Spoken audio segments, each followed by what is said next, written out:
စပါတခုခုတော့တခုခုပဲအားလုံးပဲမင်္ဂလာပါဂျူလီယန်နိုင်မှကြိုဆိုလိုက်ပါတယ်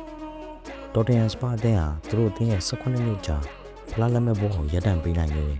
ဒီပြဖြစ်သူပိုစတာကိုဂလူးကိုထုတ်ပေးလိုက်ပါတယ်စပါအခုလိုဖလားနဲ့နီးစပ်တဲ့ဒီပြကိုထုတ်ပေးလာအခုမှမဟုတ်ပါချန်ပီယံလိဖိုင်နယ်ရောက်အောင်ပို့ပေးနိုင်ခဲ့တဲ့ပိုချက်တီမျိုးဒါပိုင်းကြမှာပဲယာလူကထုတ်ပေးခဲ့ပါတယ် EFL ဖလားဖိုင်နယ်ကစားဖို့6ရက်လိုပါပဲဘလူးဝဲတိုင်းမှာရလက်ကောင်းတဲ့မော်ဒယ်မှုကိုထုတ်ပေးခဲ့ပါတယ်အခုလည်းယူရိုပါလိဖလားရပြီး16ရက်အကြာမှာပဲဒီပြဖြစ်သူအန်ဂျီပိုစတာကိုဂလူးကိုထုတ်ပေးလိုက်ပါတယ်ဒီသတင်းကတကဘာလုံးအားတင်စီခဲ့ပြီးတော်တင်ဟန်ပြေးသက်တွေအတွက်လည်းတော်လင်းမျိုးကုန်ရဲ့ကိစ္စတစ်ခုဖြစ်ခဲ့ပါတယ်တခြားတစ်ဖက်မှာလည်းတော်တင်ဟန်တို့ကယူရိုပါလိကြားယူနိုင်ခဲ့ပေမယ့်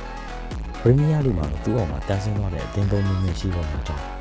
ထုတ်လိုက်တာမှန်ကန်တယ်လို့ဖြစ်နေပါတယ်ဒါမှမဟုတ်စပါးနဲ့ဖလားနဲ့စပါးဗရာဒလန်တန်တလန်မှုအသင်းရဲ့အစင်လာချိုးပေါက်လေဆိုပြီးထုတ်ပယ်လိုက်တာများတာ။ဘာပဲဖြစ်ဖြစ်အခုလိုမြပြထုတ်မဲ့တူတူယူရိုပါလိဖိုင်နယ်အရှုံးခံကလိုက်ပါတော့လားလို့စီမဆိုင်တွေးမိပါလေ။ဟဲ့ကျွန်တော်ပြောပါတယ်စပါးတခုခုတော့တခုခုပါပဲလို့